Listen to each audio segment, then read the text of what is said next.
누가복음 6장 17절에 보면 이런 구절이 있습니다. 예수께서 그들과 함께 내려오사 평지에 서시니, 평지에 서시니. 그 구절이 오늘 본문의 배경이 됩니다. 누가복음 6장 20절로부터 6장 끝까지는 예수님께서 그 제자들과 함께 산에서 내려오셔서 평지에 서서 가르쳤다고 평지 설교라고 부릅니다. 근데 내용을 보면 마태복음 5장부터 8장에 나오는 산상설교와 거의 비슷합니다. 산상설교나 혹은 평지설교가 하나는 그 산 위에서 가르치고 그래서 산상설교고 하나는 평지에서 가르친 것으로 장소는 다르지만 내용은 모두가 이 천국 백성의 삶의 원리에 대한 말씀입니다. 예수님은 여기서 우리가 천국 백성으로 승리하는 삶을 살아가려면 어떻게 해야 하는지를 가르쳐 주고 있습니다. 우리가 천국 백성으로 승리하는 삶을 살아가려면 어떻게 해야겠습니까? 오늘 본문에서 몇 가지를 봅니다. 첫째, 우리는 남을 비판해서는 안 됩니다. 37절에 보면은 자, 비판하지 말라. 그리하면 너희가 비판을 받지 않을 것이요. 정죄하지 말라. 그리하면 너희가 정죄를 받지 않을 것이요. 했습니다. 예수님 여기서 제자들 향해서 남을 비판하지 말고 정죄하지 말라고 말씀하고 계십니다. 그런데 남들을 비판하지 말라고 선과 악을 분별하는 비판의식까지 부정하는 것이 아닙니다. 이 건전한 비판의식은 사람이 타락하는 것을 방지해주는 좋은 기능이 있습니다. 혹시라도 누가 타락해서 잘못된 길로 빠져듭니까?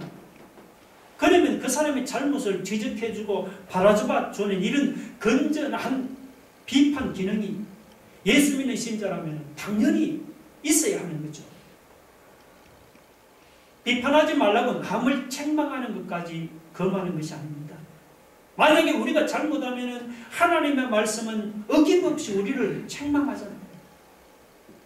예수 믿는 신자도 주변에 잘못된 형제를 우리가 보고만 있어서는 안 되는 거죠. 혹시 옆에 있는 형제가 잘못 길로 가는데도 그냥 입을 다물고 침묵한다면 어찌 그를 예수 믿는 신자라고 할 수가 있겠습니까? 그러므로 책망은요 반드시 필요합니다. 여기서 비판하지 말라는 것은 다른 사람의 잘못을 비판하지 말라는 것이 아닙니다. 이것은 비판하지 말라는 것은 그 사람의 다른 사람의 어떤 신앙이나 그의 인격을 함부로 비판하지 말라는 것입니다. 사람이 다른 사람의 신앙이나 그 사람의 인격을 비판해서는 안 되는 이유가 뭘까요? 그 이유를 한번 세 가지로 한번 생각해 볼 수 있는 첫 번째 뭡니까? 사람을 판단하고 평가하는 분은 하나님이기 때문입니다. 사람이 사람을 평가하는 게 아니죠. 야고보 4장 12절을 한번 같이 읽어봅시다. 다 같이 시작. 입법자와 재판관은 오직 한 분이시니 능히 구원하기도 하시며 멸하기도 하느니라. 너는 누구에게 이웃을 판단하는가? 너는 누구에게 이웃을 판단하는가? 자, 세상의 입법자와 재판관은 오직 한 분뿐입니다. 그분이 바로 누구죠? 하나님이다 말이죠. 하나님은 사람이 하나님의 위치에 서서 남의 인격이나 신앙을 함부로 판단하고 비판하는 것을 하나님 가장 싫어하십니다. 그것은 마치요 뭐가 같은가 하면은 시험을 치는 학생이 채점관 행세를 하는 것과 같습니다. 만약에 학생이 시험을 친 후에 자기 시험지를 자기가 채점하면은 바른 채점이 될 수 있겠습니까? 같이 시험을 친 학생이 다른 학생의 시험지를 채점하면 말이 됩니까? 모든 사람은 하나님 앞에서 시험을 치는 학생과 같습니다. 하나님 앞에서 똑같이 시험을 치는 입장에서 함부로 다른 사람의 신앙과 인격을 비판한다는 것은 말이 안 되는 일입니다. 두 번째, 하나님의 여러분 판단 기준은요, 사람에 따라 다르기 때문입니다. 여러분, 초등학생에게 요구되는 수준과 대학생에게 요구되는 수준이 다르지 않습니까? 마찬가지로 초신자에게 요구되는 신앙 수준과 그리고 신앙생활을 오래 한 사람에게 요구되는 신앙 수준이 다른 것입니다. 이제 믿은 지 얼마 안 되는 초신자에게는 하나님이 그렇게 높은 수준을 요구하시지 않으십니다.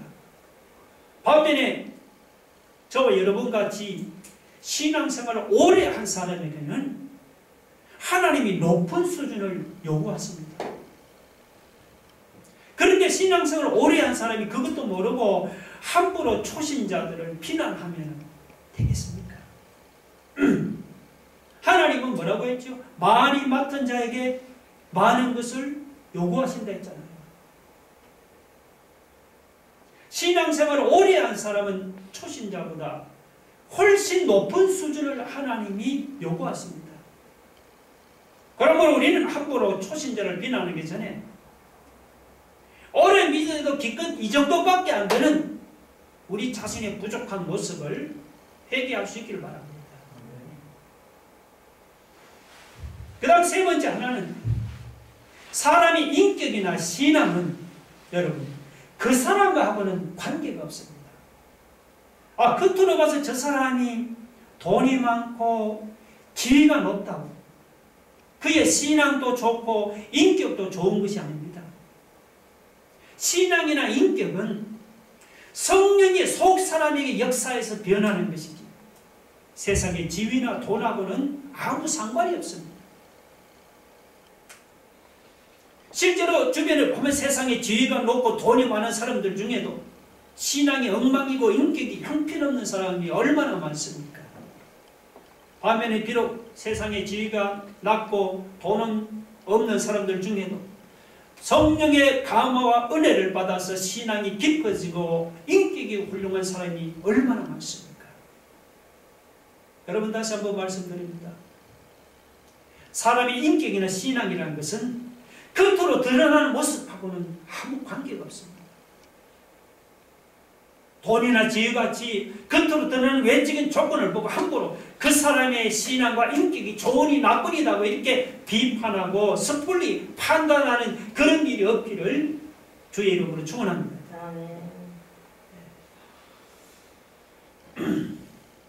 자, 예수님께서 37절에서 남을 비판하지 말라고 남을 판단하지 말라고 말씀을 하다가 갑자기 38절에 와서는 남에게 후하게 주라고 그런 말씀을 하고 있죠. 자, 38절 보세요. 주라 그리하면 너희에게 줄 것이니 곧 후히되어 누르고 흔들어 넘치도록 하여 너희에게 안겨주리라.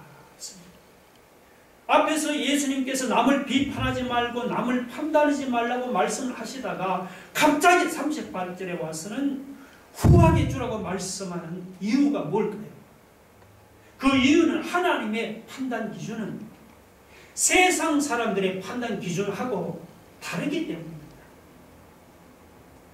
세상 사람들의 판단 기준은 어떻습니까? 세상 사람들은 이 세상에서 얼마나 많은 것을 가졌느냐는 것으로 사람을 판단하죠. 예를 들면 세상에서 얼마나 많은 돈을 가지고 있는가?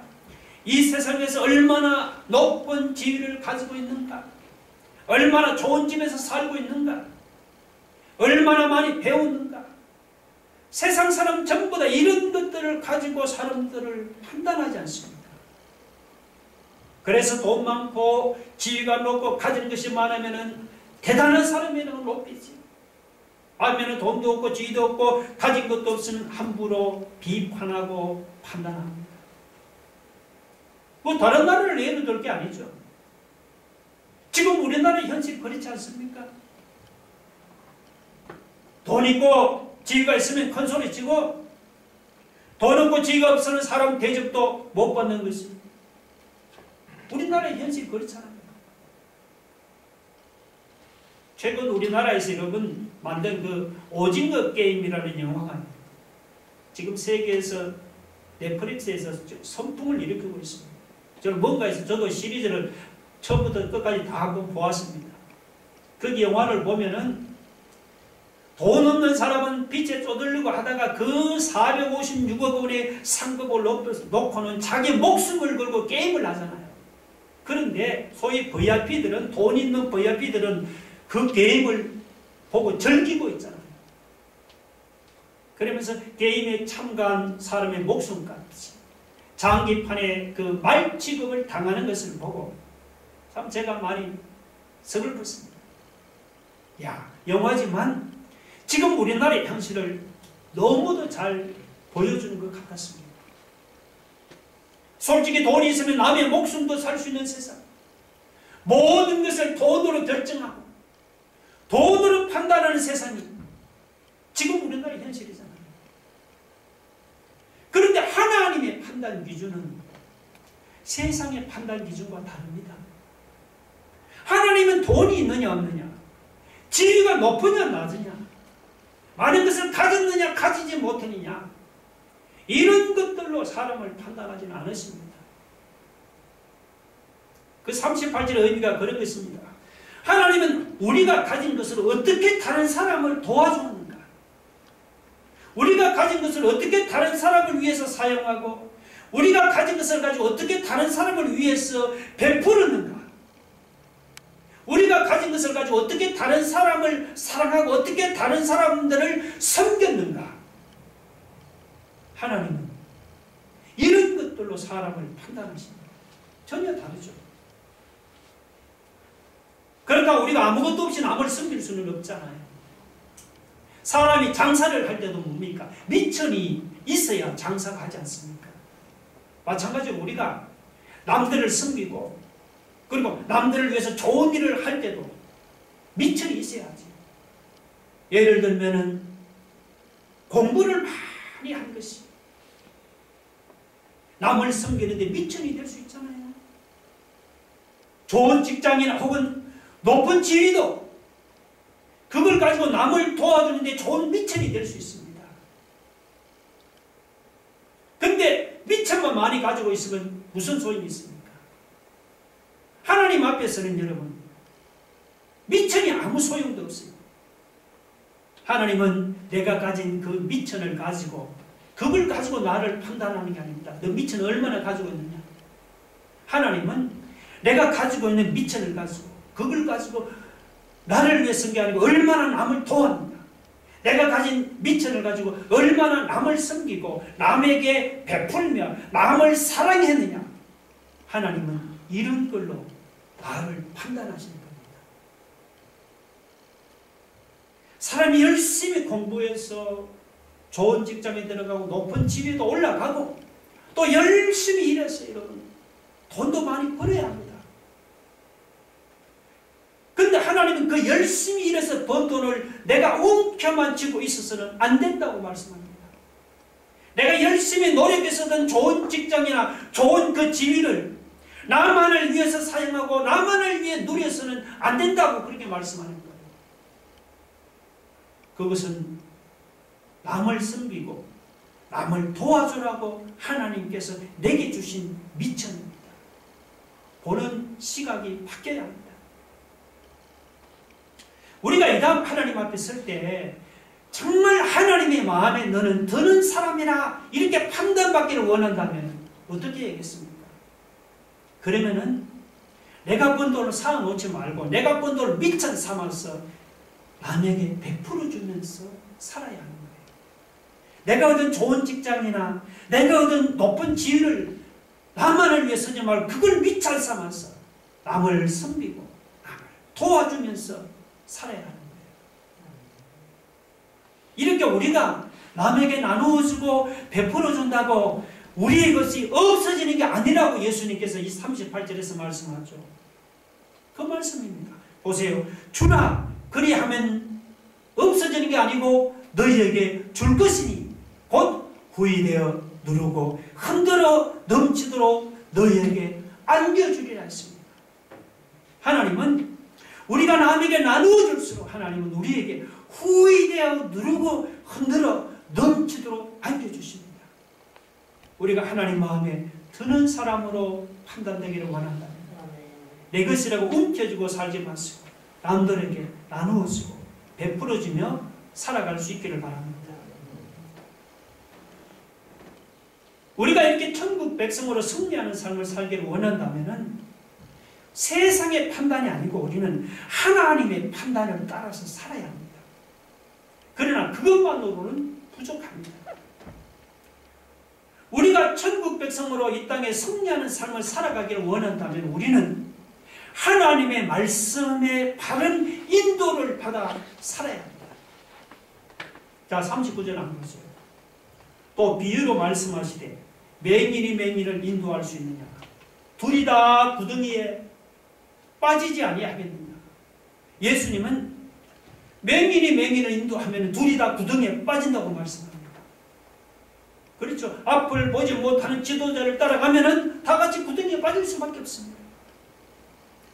그렇다고 나를 왜 구덩이로 인도했느냐 하면서 인도자만을 여러분 탓할 수는 없는 거죠. 그 소경된 인도자를 따라간 책임은 누구에게는? 자기에게는.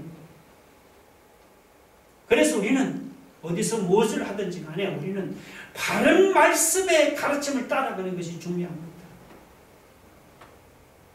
우리가 하나님의 말씀으로 바르게 인도받는 것이 이게 잘 안 되다 보면은요, 언젠가는 나의 신앙도 파손 당할 수밖에 없습니다.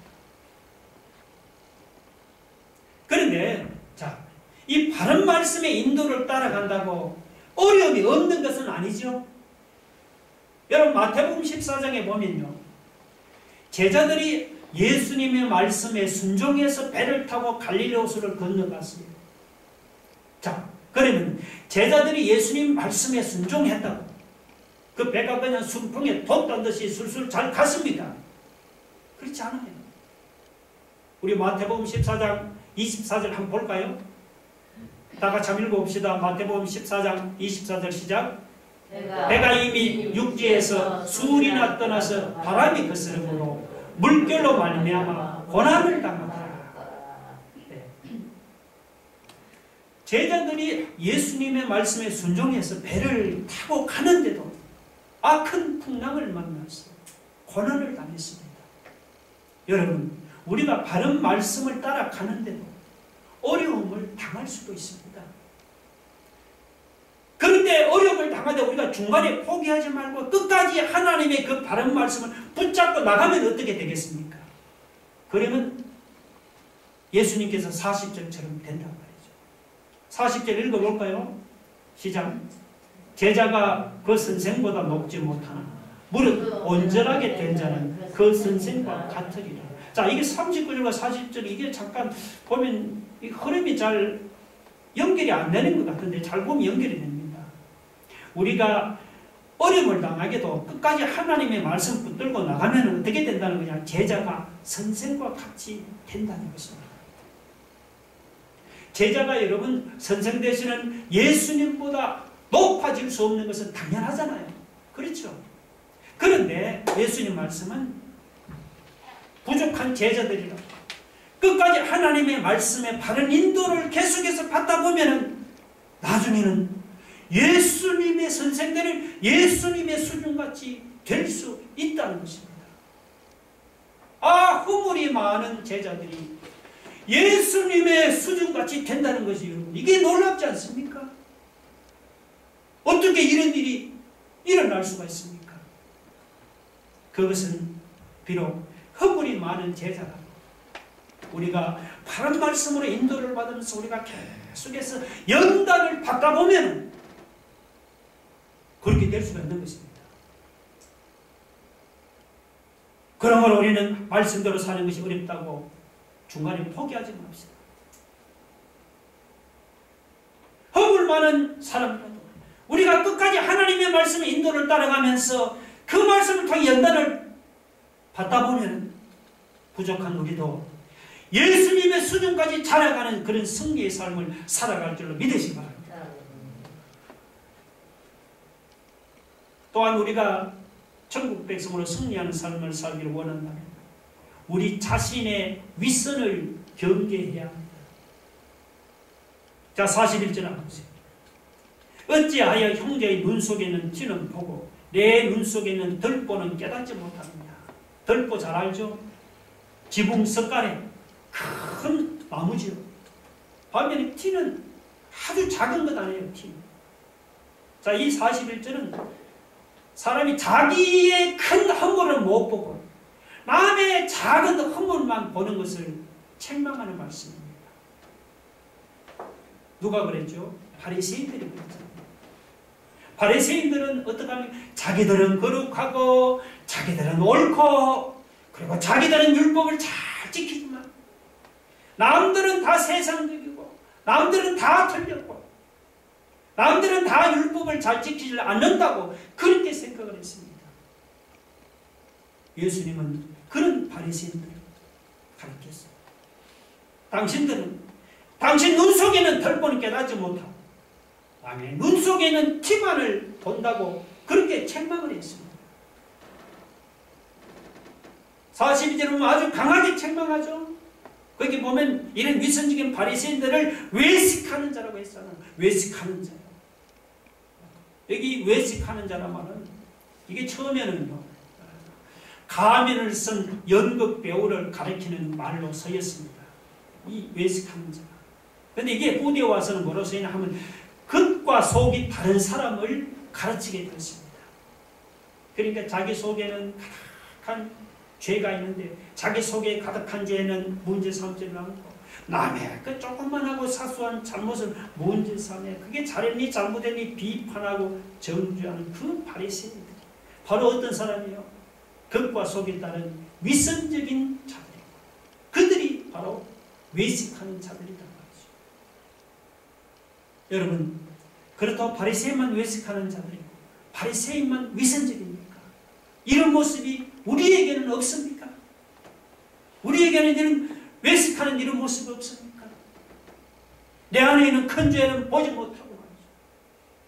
다른 형제, 다른 옆에 있는 집사님의 남은 작은 죄를 그걸 들춰내서 말이죠.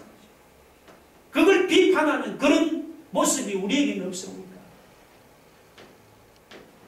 이렇게 위선적인 모습은 우리가 절대로 신앙생활에서 우리가 승리하는 삶을 살아갈 수가 없습니다. 남의 잘못을 비판하기 전에 우리는 먼저 나를 돌아보고 내 안에 있는 위선을 우리가 경계해야 합니다. 다른 집사님의 남의 사소한 잘못을 비판하기 전에 먼저 우리 자신을 돌아보고 우리 안에 있는 큰 잘못을 우리가 회개해야 합니다. 예수님 말씀처럼 우리는 먼저 내 눈 속에 있는 여러분 이 들보를 빼고 말이죠. 그 다음에 형제의 눈 속에 있는 티를 빼려고 해야 합니다. 그럴 때 우리가 천국 백성은 승리하는 삶을 살아갈 줄로 믿으시기 바랍니다. 또한 우리는 예수님과 항상 바른 관계를 맺어야 합니다. 이게 참 중요합니다. 43절 한번 보세요. 못된 열매 맺는 좋은 나무가 없고 또 좋은 열매 맺는 못된 나무가 없느니라. 나무는 각각 그 열매로 아나니. 그렇죠. 자, 못된 나무가 좋은 열매를 맺을 수 없지요. 또 좋은 나무가 반대로 못된 열매를 맺을 수도 없습니다. 나무가 좋으면 당연히 좋은 열매가 맺죠. 나무가 나쁘면 못된 열매를 맺을 수밖에 없어요. 예수님 말씀 전적으로 맞는 말씀입니다. 우리 성도들이 신앙생활에서 열매를 맺는 것도 마찬가지입니다. 우리가 예수님께 붙어 있으면 우리는 나무가 아니고 우리는 가지예요. 나무는 예수님입니다. 우리가 예수님께 붙어 있으면 우리의 신앙생활 열매는 자연히 맺히게 되어 있습니다. 그러므로 우리에게 중요한 것은 뭐냐 합니까? 내가 예수님께 붙어 있느냐 안 붙어 있느냐 이게 중요한 거예요. 우리가 예수님께 붙어서 예수님과 바른 관계를 유지하고 있으면 신앙생활의 열매는 반드시 맺히게 되어 있는 겁니다. 또 하나는 뭐냐? 우리가 좋은 열매를 맺으려면 예수님으로부터 능력을 받아야 합니다. 예수님께 붙어 있어도 주님으로부터 능력을 받지 못하면 좋은 열매가 맺히지 않습니다. 능력을 받지 못하면 우리가 열매를 맺혀도 그냥 부실한 열매가 맺힙니다. 주님으로부터 우리가 능력을 받으려면 어떻게 해야 합니까? 우리가 예수님으로부터 능력을 받으려면 우리가 경건 훈련에 힘을 써야 합니다. 뭐 경건 훈련이라고 특별하게 합니다. 오늘 말씀을 빌리면 우리 마음에 있는 악한 것을 비우는, 우리 마음에 선한 것을 채우는 그 과정이 뭐냐? 경건 훈련입니다. 그래서 경건 훈련을 통해서 우리 안에 악한 것을 비워내고 우리 안에 선한 것이 가득 차게 되면은, 그럼 우리 안에 있는 그 선한 것이 자연스럽게 우리 삶을 통해서 나타나게 되어 있잖아요. 여러분, 저는 이 경건 훈련이라는 것을 이렇게 비유하고 싶습니다. 하나님과 우리 사이에 다리를 만드는 것과 같다고 생각합니다. 여러분, 다리 공사 있잖아요. 다리를 만드는 공사는 쉽게 다리를 못 만들죠. 다리 만드는 처음에는 정말 시간도 많이 걸리고 어렵잖아요. 그래서 일단 다리를 만들어 놓으면 그 다음부터는 그 위로 수많은 차량들과 사람들이 막 왕래할 수 있죠. 이 경건 훈련이라도 처음이라는 것은 처음에는 힘이 들고 어렵잖아요. 기도 훈련, 말씀 훈련, 이 어렵죠. 그런데 여러분, 이런 경건 훈련이 일단 우리의 몸에 이게 다 배고 나면요, 기도가 몸에 배고 말씀, 묵상이 내 몸에 다 배고 나면은 그러면 상황이 달라져. 그때부터는 하나님의 엄청난 능력이 나타납니다.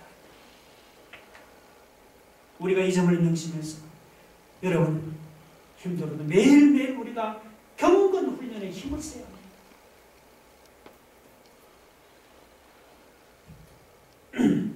주님께 떠나지 말고 항상 예수님께 붙어서 우리가 예수님과 바른 관계를 맺어나가며, 또한 우리가 경건 훈련에 우리가 힘을 써서 나갈 때 우리가 세상에서 천국 백성으로 승리하는 삶을 살아갈 줄 믿습니다.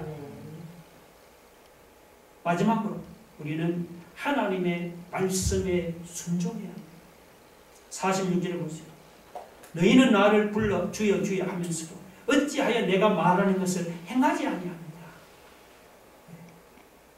예수님 시대도 이미 말씀을 듣고 말씀들이 행하지 않은 사람이 있었던 것 같습니다. 이런 사람은 말씀을 들어도 말씀의 능력을 믿지 못했어. 인간적인 방법으로 모든 걸 해결하려고 하죠. 근데 세상에서 이런 사람이 참 잘 될 때가 많아요. 말씀대로 살지도 않고 세상의 방법대로 살아가는데도 보면 오히려 일이 잘 풀린다고 그러죠. 반면에 어떤 사람은 하나님 말씀을 순종해 살아가는데도 되는 일이 없고 잘 안 풀려요. 세상 방법대로 사는 사람들은 세상에서 성공하는데 어떻게 되는지 말씀대로 사는 사람은 어려운 일만 닥쳐옵니다. 만약 이런 어려움을 견디지 못하면 어떻게 되겠습니까? 그러면 말씀을 버리고 세상적인 방법으로 달려갔죠. 물론 세상적인 방법을 하면 빨리빨리 성공하는 것 같지만, 그러나 그것은 큰 착각이죠. 49절은 어떻게 됩니까? 보세요. 49절, 듣고 행하지 아니하는 자는 주추 없이 흙 위에 집 지은 사람과 같으니 탕류가 부딪히며 집이 무너져 파괴됨이 심하니라 했습니다. 여러분, 힘들고 어렵다고 말씀에 순종하지 않은 사람은 바로 모래 위에 집을 짓는 것 같다. 그런 사람은 비가 오고 탕류가 부딪히며 흔적도 없이 또 내려갑니다. 반면에 어렵고 힘들어도 하나님의 말씀을 듣고 그 말씀에 순종하는 사람은 48절입니다. 내게 나와 내 말을 듣고 행하는 자마다 집을 짓되 깊이 파고 주초를 반석에 놓은 사람과 같으니 큰 물이 나서 탕류가 그 집에 부딪히되 잘 지었기 때문에 능히 요동하지 못하게 하였거니와. 힘들어도 하나님의 말씀을 붙잡고 우리가 말씀에 순종하는 그 사람은 어떤 당면이나 어떤 어려움이 닥쳐도 무너지지 않도록 하나님께서 보호해 주십니다.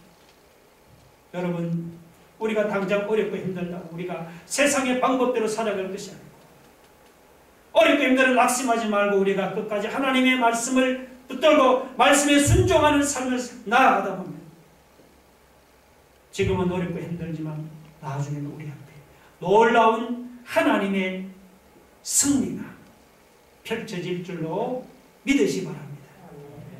같이 한번 기도하겠습니다. 여러분, 우리가 천국 백성으로 승리하는 삶을 살려면 세상의 방법대로 살 것이 아니라 말씀에 순종하는 삶이에요. 예수님과 바른 관계를 맺었습니까? 주님으로부터 능력을 받고 있습니까? 남의 비판하기 전에 나를 돌아보면 내 안의 위선을 경계하고 우리가 말씀의 바른 인도를 받아 나아가시기 바랍니다. 여러분, 하나님의 판단 기준은 세상 사람의 판단 기준과 다르지요. 세상 사람은 얼마나 가졌느냐로 판단하지만 하나님은 내가 가진 것을 얼마나 남을 도와주는, 오늘 우리가 세상 사람 마음에 드는 자가 하나님의 마음에 드는 자가 되기를 원합니다. 나같이 한번 통소리 기도하겠습니다. 할렐루야. 오늘 우리가 이 세상에서 하나님의 백성 승리하는 삶을 살아가고